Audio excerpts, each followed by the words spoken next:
Good afternoon guys, welcome to my YouTube channel Jiya and Diya English classes. तो चलिए आज को क्लास से शुरू होने से पहले आज हम बता दें कि आज आपका कौन सा टॉपिक है। आज कुछ टॉपिक हमारा है चेंज। ये आपको आज पढ़ना है फिगर ऑफ स्पीच, और फिगर ऑफ स्पीच की जो हिंदी होती है उसका मतलब होता है अलंकार। और जो हाई स्कूल या इंटर दोनों के लिए फ़ायदेमंद है, और जो आपके कोर्स में पूछा जाता है, हाई स्कूल में जो पूछा जाता है या इंटर में पूछा जाता है, मैं दोनों की बात कर रहा हूँ। सिर्फ और सिर्फ 7 ही अलंकार पूछे जाते हैं इंटर के जो कोर्स में है। हाई स्कूल में भी यही आ जाएगा। और पहले के लेवल में जो पूछा जाता फिगर ऑफ स्पीच, पहले जो आता था, जब सिलेबस अब की बार चेंज हुआ है तो उसमें कुछ बहुत परिवर्तन होगा। पहले आता था आपको एक डिफिनेशन देना था किसी एक अलंकार का, और डिफिनेशन के साथ साथ 2-2 एग्जाम्पल देने थे। लेकिन अब की बार ऐसा कुछ नहीं होने वाला है। अब जो आपका सिलेबस चेंज हुआ है, अब सिर्फ और सिर्फ किसी पोएम से एक लाइन उठा के दे देगा और पूछेगा कि इसमें कौन सा अलंकार यूज किया गया है। ठीक है, उस लाइन के माध्यम से। तो हमको पढ़ना कितने हैं? 7। यहाँ लिखा है figure of speech, there are 7 type of figure of speech. अलंकार 7 प्रकार के होते हैं। टोटल 7 ही नहीं होते, और भी होते हैं। ये इंटर लेवल तक 7 है, टीजीटी पीजीटी के लिए और पढ़ाया जाता है। ठीक, जिसमें से आपका पहला है सिमली। तो आज केवल और केवल हम अलंकार के बारे में जानेंगे। ठीक, उस अलंकार को जानेंगे कि क्या है, कैसे है। कुछ मैं अपना ट्रिक आपसे शेयर करना चाह रहा हूँ, और उस ट्रिक के माध्यम से आपको कुछ ऐसे, जिससे इसमें से 7 हैं तो 7 में से 2-4 ऐसे, एक आध ऐसे हो सकता है मिले कि जिससे ट्रिक ना हो। ये मेरा खुद का बनाया हुआ ट्रिक है, मैंने कुछ उस पर विश्लेषण किया। मैंने सोचा कि ऐसे पढ़ाते हैं या ऐसे समझाते हैं, हो सकता है बच्चों को समझ में आए। तो मैं उस चीज़ को जो मेरे मन में आया या जो मैंने सोचा उसको मैं लेकर के उपस्थित आप लोगों के बीच में हुआ हूँ। और हुआ हूँ मतलब समझाने का प्रयास कर रहा हूँ और उसको बताने का प्रयास कर रहा हूँ। आप जरूर उसको समझिए, थोड़ा गौर कीजिए। कुछ ट्रिकें हैं, कुछ थोड़ा कुछ अजीब सा ट्रिक बनाया गया, मतलब अजीब सा मतलब बहुत सरल तरीके से उस अजीब को सरल कर दिया गया कि ताकि आपको अच्छी तरह से समझ में आ जाए। जैसे पहला हमारा है सिमली। क्या है? सिमली। और सिमली माने होता है उपमा अलंकार। अब हिंदी में कुछ और होता होगा, इंग्लिश में भी होता है। तो अभी हम इसकी डिफिनेशन ना पढ़ करके हम इसके ट्रिक को जानते हैं। और इसमें हमारा जो बताया हुआ ट्रिक है, क्या है? हमारा जो बताया हुआ ट्रिक है,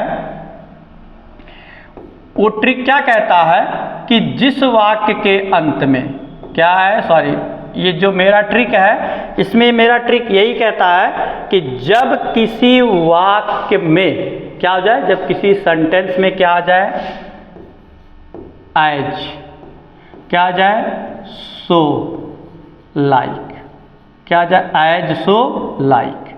यही 3 चीजें रहे लगभग, या इन तीनों में सो, एज, लाइक, एज, ये सब करके आ जाए तो इसे हम कौन सा अलंकार कहेंगे? सिमली, उपमा अलंकार। ठीक है, इसे हम क्या कहेंगे? मतलब उपमा, सिमली कहेंगे। हम इंग्लिश में पढ़ेंगे, सिमली कहेंगे। जैसे हम एक एग्जांपल दे रहे हैं, जैसे सी एज फ्रेश एज ड्यू। वह ओस की तरह ताजी है, मतलब वह ओस की तरह अच्छी है या ताजी है। ठीक, तो इसके तुलनात्मक करने के लिए इसमें किस चीज का प्रयोग किया गया? एज। तो वही कह रहा है, जिस वाक्य में सो, एज, लाइक, इन तीनों में से किसी एक वर्ड का इस्तेमाल किया रहे, एक से या एक से अधिक का किया रहे, 2 का किया रहे, तीनों आ जाए, तो ऐसे में वो हमारा कौन सा अलंकार होगा? सिमली। ठीक, क्लियर? आ गया होगा समझ में। अब दूसरा चलते हैं। दूसरा हमारा क्या है? मेटाफर। क्या है भाई? मेटाफर। क्या है? मेटाफर। मेटाफर माने क्या बताया गया? रूपक अलंकार। देखिए, चाहे वो सिमली हो चाहे मेटाफर हो, दोनों तुलनात्मक होते हैं। ठीक, इनके चीजों को देख करके तुलनात्मक की जाती है। अब मेटाफर में जो तुलनात्मक होता है वो एकदम रियल होता है। अब जिन 2 चीज़ों की तुलना, मेटाफर में भी 2 लोगों की तुलना होती है, लेकिन उन दोनों लोगों की जो तुलना होगी वो कहीं ना कहीं अपने अपने क्षेत्र में दोनों बहुत ही क्या होंगे? फेमस होंगे। जैसे अब इसमें आप कह सकते हैं, इसमें एक वर्ड दिया गया अब इसमें तुलनात्मक दिया रहा है, इसे कालिदास, कालिदास, या ये ना लिख करके थोड़ा सा एग्जाम्पल देते हैं जो बहुत अच्छा है। The camel as ship of desert, the camel is called, ऐसे लिख लीजिए, the camel is called ship, क्या हो जाएगा, शिप ऑफ डिजर्ट, क्या हो जाएगा, the camel is called ship of desert, ऊंट को रेगिस्तान का जहाज कहा जाता है। क्या हो गया कि ऊंट को रेगिस्तान का जहाज कहा जाता है। अब इसमें जो है हम क्या करेंगे, थोड़ा सा जानेंगे। The camel is called ship of dessert, ऐसे भी हो सकता है, या the camel is ship of dessert, या ऐसे भी हो सकता है the camel is ship of dessert. यहाँ कॉल्ड हट सकता है, क्या हो जाएगा, कॉल्ड हट जाएगा। तो इसमें जैसे ऐसे कर देते हैं, ऐसे फिर से देख लेते हैं, फिर से पूरा, the camel is ship of, अब समझते हैं। अब देखिए दो लोग, कौन कौन, एक आपका ऊंट आ गया, ठीक, एक हो गया ऊंट और एक हो गया शिप। अब देखिए दोनों अपनी अपनी जगह पे अपने कार्यों में क्या है, एकदम परिपूर्ण है। जैसे ऊंट जो है रेगिस्तान में चलने में क्या है, बहुत ही सक्षम है। आप छोटे क्लासों में पढ़ चुके हैं। अब तुलनात्मक तो है लेकिन 100% सही है, दोनों अपनी अपनी जगह पे सही है। ऊंट जो है रेगिस्तान में चलने के लिए सक्षम है। शिप, शिप माने पानी की जहाज, और पानी की जहाज किस में चलने के सक्षम है, पानी में। तो यहाँ दोनों एक दूसरे से तुलनात्मक किया गया, लेकिन दोनों अपनी अपनी जगह पे क्या है, बहुत ही बेहतरीन है। और ऐसी कंडीशन में वो हमारा क्या हो जाएगा, वो हमारा हो जाएगा मेटाफर। या दूसरा एग्जाम्पल जानते हैं, Kalidas is Shakespeare of India. क्या है, Kalidas is Shakespeare of India, या Kalidas is called Shakespeare of India. कह रहा कालिदास को भारत का शेक्सपियर कहा जाता है। अब इसमें कैसे तुलना, तो कालिदास की तुलना किससे कर दी गई, शेक्सपियर से, या शेक्सपियर की तुलना किससे कर दी गई, कालिदास से। अब भाई दोनों लोग, चाहे वो कालिदास जी रहे हो चाहे शेक्सपियर जी रहे हो, दोनों अपने अपने क्षेत्र में क्या थे, शेक्सपियर इंग्लिश के ज्ञाता थे, कालिदास संस्कृत के ज्ञाता थे। तो जितनी ख्याति लगभग शेक्सपियर को मिली थी उससे कम ख्याति कालिदास को नहीं मिली। तो वही कहा गया कि कालिदास को भारत का शेक्सपियर कहा जाता है। एक एग्जाम्पल और देखेंगे, Samudragupta is called Napoleon of India. Samudragupta को भारत का नेपोलियन कहा जाता है। तो ये तुलनात्मक जब होगा, और तुलनात्मक ऐसे थोड़ी ना कर देंगे, उनके गुणों को देख करके, ठीक, उनके गुणों को देख करके जब तुलनात्मक की जाएगी, जो दोनों अपनी अपनी जगह पे एकदम परफेक्ट होंगे, ऐसे को हम क्या कहेंगे, मेटाफर, रूपक अलंकार। अब तीसरा मान लीजिए आपका है personification.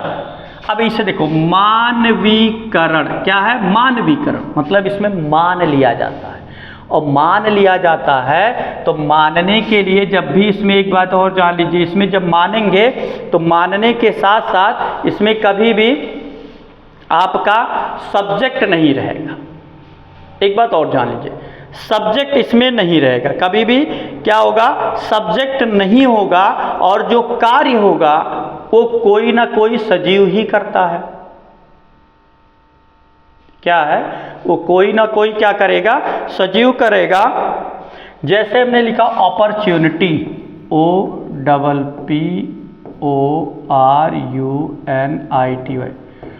knocks the door, knocks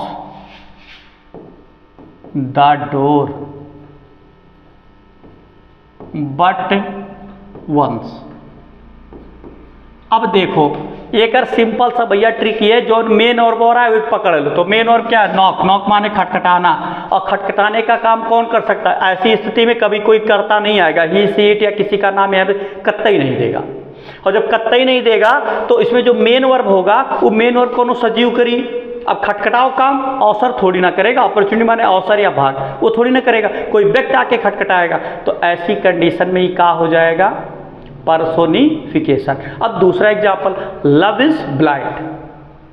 love is blind, प्रेम अंधा होता है। अब इसमें कोई करता है नहीं, he she it I we you they या किसी का नाम। अब इसमें मेन और क्या है? लव। अब प्रेम कौन कर सकता है? कोई सजीव कर सकता है। तो इस कंडीशन से कौन सा अलंकार हुआ? पर्सोनिफिकेशन। फिर दूसरा और देख लेते हैं, experience is the best teacher. क्या है? Experience is the best teacher. अब भैया इसमें मेन और क्या है? एक्सपीरियंस है ना। अब एक्सपीरियंस के लिए कहीं वहाँ कुछ दिया है? सब्जेक्ट नहीं दिया, लेकिन एक्सपीरियंस किसको हो सकता है? किसी सजीव को ही हो सकता है। तो ऐसी कंडीशन में वो हमारा कौन सा अलंकार होगा? पर्सोनिफिकेशन। अब तो क्लियर हो गया होगा। अब आ जाते हैं अपस्ट्रॉफे, संबोधन अलंकार। कौन सा अलंकार है भाई आपका? ये संबोधन अलंकार, ये हमारा है संबोधन अलंकार। अब इसको जान लेते हैं। अब इसमें क्या है? इसमें इसे ट्रिक जान लीजिए। जब एक शब्द के बाद क्या हो रहा है? एक शब्द के बाद हाई वाला चिन्ह लागल है, यही तो संबोधन कहते हैं, इंटरजेक्शन कहते हैं। एक शब्द के बाद इस तरह का चिन्ह लगा रहे और अंत में जाए फुल स्टॉप रहे, ये वही हमारा क्या हो जाता है? संबोधन अलंकार। ट्रिक जो है, जैसे कह this O death, O death, ऐसे ये लग गए इंटरजेक्शन, यहाँ हो गया कम सून, कम सून। तो ऐसे रही भैया, कोनो एक वाक्य के बाद इंटरजेक्शन के चिन्ह लागल रही, और बाद कुछ शब्द लिखा रही, मतलब वो वाक्य तुरंत नहीं खत्म जाए, फिर कुछ लिखा रही, फिर फुल स्टॉप आ जाए, ठीक। या कामा भी लग सकता है, इधर इंटरजेक्शन चिन्ह लग सकता है। तो वो कौन हमारा हुई? हाई, मतलब क्या हो जाएगा? अपस्ट्रॉफे, मतलब संबोधन अलंकार। समझ में आ गया होगा। नहीं समझ में आया तो नेक्स्ट वाले क्लास में जब इसका एक्सरसाइज सहित लिखवाएंगे तब समझा देते हैं, ठीक। आगे ऑक्सीमोरन, विरोधाभास अलंकार। अब विरोधाभास अलंकार जो है, एका मान लो आपका ये है पड़ोसी। विरोधाभास माने होता है पड़ोसी या पटीदार, और पड़ोसी या पटीदार कितना आपका अच्छा है ये तो आप ही बता पाएंगे ना, हम थोड़ी ना बता पाएंगे। तो पड़ोसी या पटीदार जो होता है वो हमेशा क्या होता है? एंटी होता है। इसको ऐसे समझेंगे, वो क्या होता है? हमेशा एंटी होता है। तो ये ऑक्सीमोरन जो होता है, इहुक मान लो ये एक दूसरे के एंटी होते हैं, मतलब क्या होते हैं? एंटी। इसमें जो भी कोई वाक्य दिया रहेगा, एक दूसरे के उसमें रहेंगे क्या? विलोम रहेंगे। एक दूसरे के उसमें क्या रहेंगे? विलोम। एक दूसरे के विलोम रहेंगे। कैसा रहेंगे? विलोम। क्या हो जाएगा इसमें? विलोम, ठीक है। अब जैसे हम एग्जाम्पल देखते हैं, लाइफ इज ए बिटर, और यहां दे दिया स्वीट, और लगभग ये अंतिमोम रही भैया, SWEET, अंतिमोम रही। जो अंतिम के दो वर्ड रहेंगे वो हमेशा एक दूसरे के विपरीत रहेंगे, एंटी रहेंगे। यही है पास पड़ोस वाले, एक दूसरे के क्या रहेंगे? विपरीत रहेंगे। जिस सेंटेंस में दो वर्ड आपको मिले और दोनों वर्ड आप हमेशा एक दूसरे क्या रहें? विपरीत, उल्टा, तो उसे हम क्या कहेंगे? विलोम। उसे जो अगर मतलब विलोम रहे तो उसे हम क्या कहेंगे? ऑक्सीमोरन, विरोधाभास अलंकार। बिटर माने तीखा या कड़वा, और स्वीट माने मीठा। बिटर माने हो गया आपका मीठा, सॉरी, बिटर माने हो गया कड़वा भैया, यहाँ हो गया कड़वा, कड़वा, और कड़वा का उल्टा हो गया मीठा। तो इस तरह से ये हमारा क्या हो गया? ऑक्सीमोरन, विरोधाभास अलंकार। और आगे आते हैं भाई, अब आ गया हाइपरबोल। इसका मतलब अतिशयोक्ति अलंकार। अब अतिशयोक्ति किसे कहते हैं? इसमें ये जानिए, कौनो चीजिया बहुत ज़्यादा चाहे घटाए के कहा जाए और चाहे बहुत ज़्यादा बढ़ाई के, तो काम कौन अलंकार का? हाइपरबोल, अतिशयोक्त अलंकार। जैसे तोरे घरे क्यों आए, कहो खाए लो भैया, खाए लो भैया, अति कही दियो, एक दाई पूछो कहे नाई खाए का है, दू दाई पूछो, दूसरे दाई, तीसरे दाई, चौथे दाई के ऐसा ठीक बा 2 रोटी लई आओ खाए ली, या 2 कवर खाए ली। गयो 4 ठू रोटी लाओ, उतना कुल्ली भात, 2 मेर के सब्जी, दाल, सिरका, अचार, खटाई लाग धई दियो। थोड़े देर बाद पूछो भैया और ले आई, 1 रोटी लई आओ। अभी का हो गया, कहीं ना 2 कवर खाओ, लायो ढेतना कुल्ली भात, 4 ठू रोटी, उसके बाद दही के साफ कई दिन फिर 1 रोटी 2 रोटी मांग ली, तो ये का हो गया? अतिशयोक्ति अलंकार। ठीक, वही कहा गया कि जिस चीज को बहुत ज्यादा घटा के या बढ़ा के, जैसे कोई चीज कहीं खा रहे हो, खाने की बात लो, कहीं कोई परोस रहा कोई चीज, भाई बहुत थोड़े रखे, थोड़े, अरे भाई थोड़े कतना, थोड़े रखत ढेर हो गया, तब वो का चाँच के खत्म कर दियो, तो ये क्या हो गया? हाइपरबोल, अतिशयोक्ति अलंकार। क्लियर? अब इसमें क्या कह रहा लास्ट, ओनोमोटोपोइया, ध्वनि सूचक अलंकार। क्या होता है? ध्वनि, आधा धा व ध्वनि सूचक अलंकार। क्या होता है भाई? ध्वनि सूचक अलंकार। क्या होता है? ध्वनि सूचक अलंकार। अब ये में का आई जाई भैया, ध्वनि सूचक अलंकार में दुनिया के कौनो आवाज रहे, कौनो वस्तु के, कौनो जानवर के, कौनो जीव जंतु के, कुछ रखे के, खटपट पुट पट कौनो चीज का आवाज आई जाए, ओकर वर्णन हो जाए, तो ओका हम का कहते हैं? ध्वनि सूचक अलंकार। जैसे द कैट म्याऊ, द कैट म्याऊ, बिल्ली कैसे बोलती? म्याऊ, तो ये क्या हो गया? ध्वनि सूचक अलंकार। Grant the hog, grant the hog, hog माने होता है एक तरह से सुअर, ग्रांट माने घों घों करता है, तो भैया घों घों करता है सुअर। Snap and crack, snap and crack का मतलब होता है जैसे जब बंदूक की नली जो होती है, जैसे जब जो 2 नाली बंदूक होती है ऐसे करें, फिर ऐसे मतलब बंद किए, मतलब उस गोली को भरने के लिए ऐसे तोड़ देते हैं, तोड़ने के बाद फिर गोली डाले अंदर, फिर उसको खट से किए, तो उसमें आवाज़ आती खटपट की ना, तो उसको क्या कहा जाता? Snap and crack. अब आ गया क्लिक क्लिक।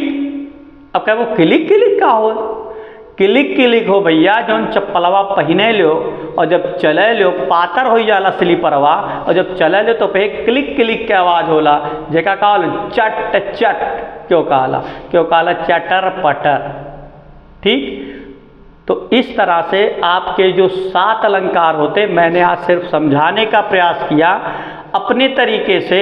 अगर ये आपको समझ में आया है तो बहुत अच्छी बात है, नहीं समझ में आया है तो फिर से एक बार आप कमेंट कीजिए और बताइए क्या नहीं समझ में आया है, हम फिर से समझाने का आपको प्रयास करेंगे। लेकिन अगर भैया समझ में आ गया है पूर्ण रूप से, तो चैनल को सब्सक्राइब कर लीजिए।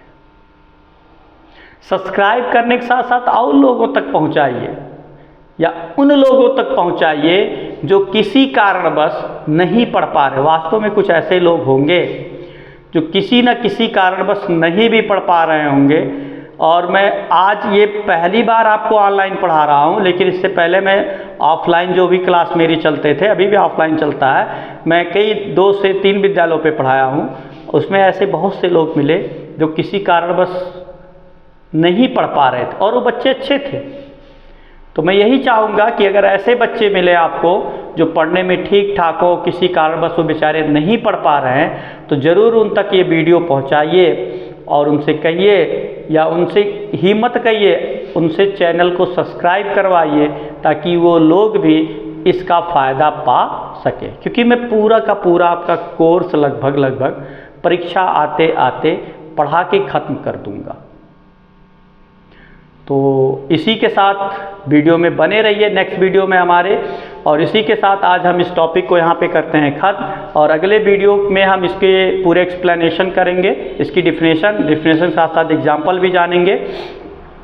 तो तब तक के लिए जय हिंद, जय भारत,